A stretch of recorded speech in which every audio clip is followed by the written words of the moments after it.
Man, that's super dope, man. Would you are you indie? You straight indie right now? Yeah, I mean, we got our own label, so we started our own. Yeah. Oh, okay. When Nip, right when Nip, and it's so funny that we in here and bruh's just like right there. So when Nip passed, I was so inspired by just like, and I had been a fan since Killer, that song with him and Drake. That was like my first introduction to Nip. Okay. And so I went from there, from the Marathon tape, and been with him since. And when he passed, I just was like, yo, it'd be absolutely crazy, because I was getting courted by a label at that time. I was getting courted by another artist like from the same like era as him to be a part of their label. And stuff just wasn't going. I didn't like the feeling of like sitting around waiting on everything to get done. And so when Nip passed, it was like, yup, how crazy would that be for him to like have lived a life like this, and for me to go do exactly what he was telling us like not to do. That's wild. And so I just had the idea for Home Team Records, and 3 years later, here we are, 4 artists on the label, team, like, yeah. How long did it take you to build the Home Team? Because I'm gonna tell you, from the perception, you got everything. All your shit looks good, like the camera work, like even the style from the videos, like everything seemed like. And I for me, just knowing, I'm like, okay, he got a solid team around him, because there's no way he's doing all this shit by himself. No, absolutely not. Absolutely You know not. what I'm saying? Yeah. How long did it take you to build all those pieces around? Man, 3 years. Like from the time, so I had a squad in Missouri, right? But when I moved, I remember my then manager, he was just like a really good friend who I started with. He was a white boy. And he just believed in me early before anybody else did. Like raw talent, he just believed in me. He like helped shape me and taught me how to like be excellent in the work, right? And so when I moved, he was like, okay, Jay, now the thing you're gonna have to do, right, is you're gonna have to start all over. And I was like, bro, why would I start all over? That's crazy. But I didn't really understand what he meant until like I had to start all over.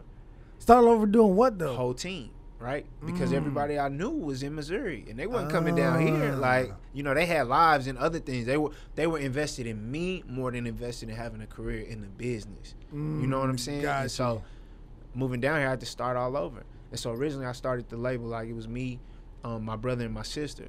But my sister's a filmmaker, and film was just drawing her like more and more. And so she just moved to Houston, but she's doing like incredible things as far as like women in like falsely incarcerated women, because she was one of them. Like she was falsely incarcerated for 2 years in the feds, and she beat it, and then like came home and made short films and all that stuff. And so she's doing that work and then making films, and so that was pulling her.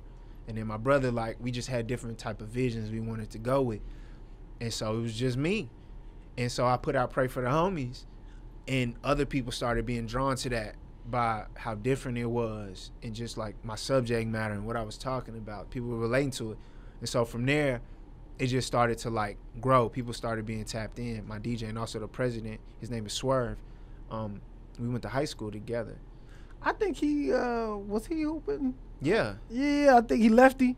Yeah. Yeah, I think he was there Thursday. He was? Yeah. He ain't tell not a soul. So I think if that was the same person. that's him. Bald Okay. head, Yeah. light skin. Yeah. That's what. Yeah. You wild, bro. Swerve. You wrong. You know you supposed to say something. You wrong. Yeah. Yeah, but that's the president of the label, and we had an idea to start it. And taking it back one more time, in 2010, I just had the idea like, yo, I want to start a label. I was like, I should start it with Swerve, because we would just talk music all the time, and we was like, yo, let's start a label. And we tried for like a week, and it was like, okay, we like, you know what I'm saying? And so, fast forward, 2020, I was like, okay, let's start rocking together. So he was just DJing at first, and he started doing other stuff. It's like, yo, you really like on some like management type, So he came on like that. And so we just started building. So it's him. And then we keep going. I put out Focus Your Aim, and other people come in. Some left, some stayed. And then a big piece was when I met Chris. We did a Nip tribute, actually, a Nip tribute video over What It Feels Like. And I did a verse over that, and bro pulled up to the video, and he was actually a part of a hat company at first, and we were gonna do a hat collab.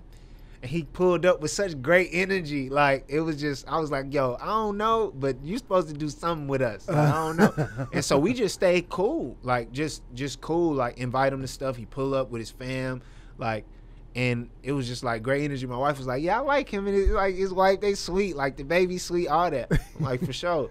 And so from there, you know, that he was like the final piece to really solidify what we were doing. And then I met the artists. One of them, my boy RJ, has been my boy since I moved back. And he's just like he's a fashion designer, but he also makes music, and he's really, really dope at both. And then one of my guys that I work with named Jacob, he came on as like an A&R and engineer. And then he brought into our job, because I work with his family has like audio visual company, and we work together. And he brought in a dude by the name of Oso James. So if you heard Feed the Babies, he's the guy on the hook. And he wasn't even doing music anymore. He had been on tour early, like as a young adult, like touring and doing stuff like that. He was running around with like Lecrae and them early. Okay. And super talented. And he had stopped. He was like, yo, I'm over it. Stuff happened. I'm cool. But then I heard him. I was like, there's no way I'm not letting you do music. Like, you are too dope.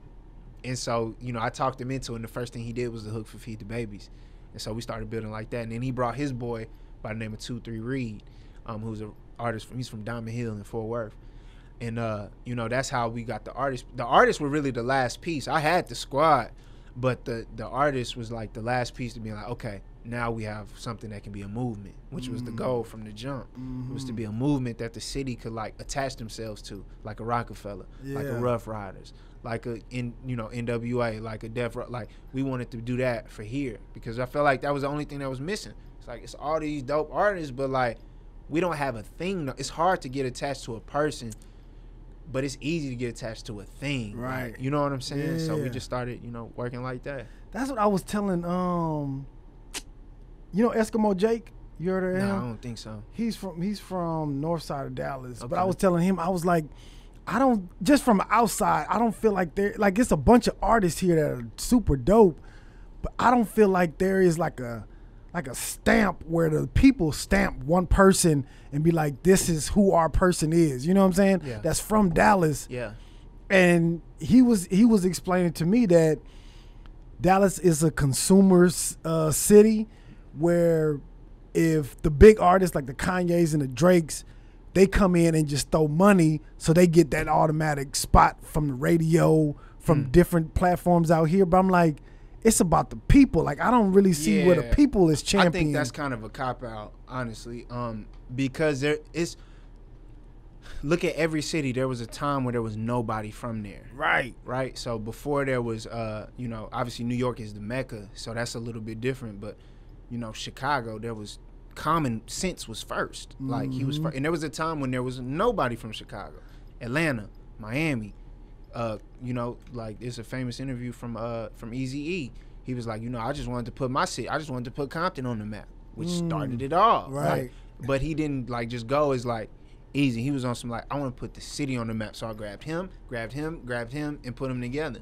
Now we got something that we can like get behind. We can get behind Raiders hats, because everybody in LA is wearing a Raiders hat. Like, that's strategic. He could have been like, yo, we only wearing blue. Right. He a crib. He could have said that. Like, but nah, he was like, no, here what we're gonna do. We're gonna do black. We're gonna do Raiders hats, LA hats. Like, that's strategic.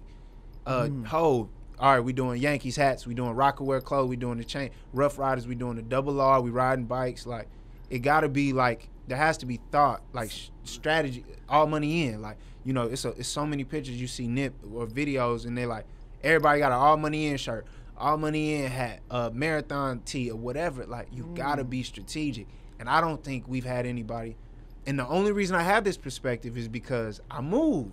So when I came back, I asked the same question. I was like, why? What is it like? And then I was like, oh, studying the other places. That's what Outkast, right? Outkast was first in Atlanta. But it wasn't just Outkast, it was the Dungeon family. So it was Outkast, it was Goody Mob, it was, you know, Organized Noise, like Future was there. Like, it was all of that. It wasn't just like one person. It was the thing.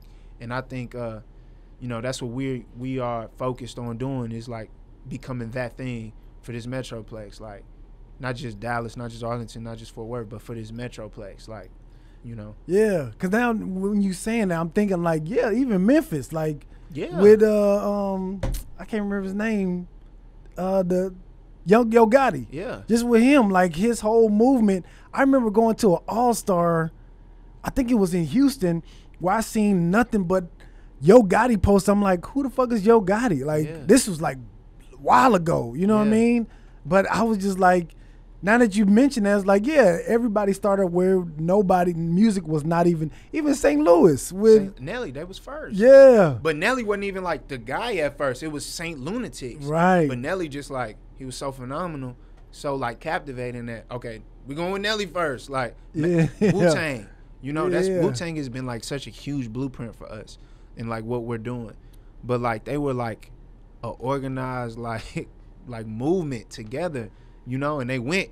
It just so happened that Meth was the guy that was like, okay, we're gonna go with Meth first with him with METHOD, man, and then we gonna do the Mary J record with him. Like, it was a strategy behind it. Everybody's in the hoodies. We on the cover with the mat. Like, it was a strategy, and I just think nobody's taking the time to have that strategy until us.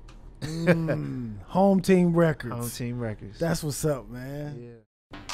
Thank you for tapping in with us. In order to see more clips like this, check out this video here or check out this one here.